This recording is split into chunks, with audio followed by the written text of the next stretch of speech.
The appearance of the red horse precedes the beginning of the Great Tribulation. So why is this important? Well, it's easy to think everything's going to be wonderful right up until the day the tribulation starts, and then bam, it all falls apart, right? But maybe it's helpful and more realistic to understand we're going to see at least the beginnings of the first 4 seals open before the tribulation. In other words, we're going to see the rise of a militant Christianity. We're going to see regional wars and perhaps even a level of world war. We're going to see famines all over the world. We're going to see even disease and death, perhaps before the Great Tribulation. We may see some of these things firsthand. The false prophet appearing on the world scene leads to a militant beast in league with the false prophet, leads to an amassing of armies, beginning of hostilities, warfare. That takes time.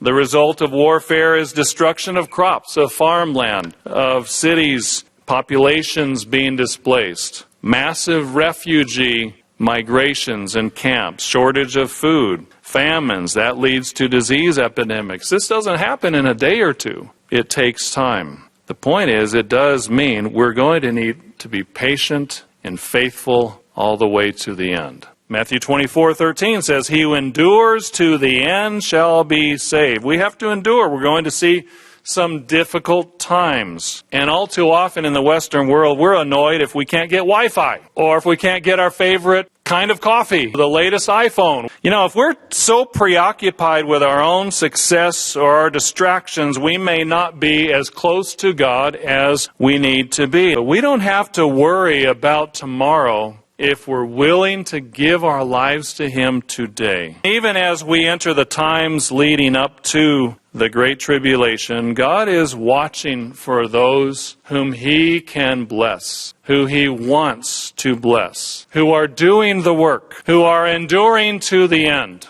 and who are drawing close to Him every day just by living the life that we're supposed to live day by day. So we don't have to be afraid of the future. God has given us understanding of the future and how to prepare for it, including understanding the prophecy of the red horse of Revelation.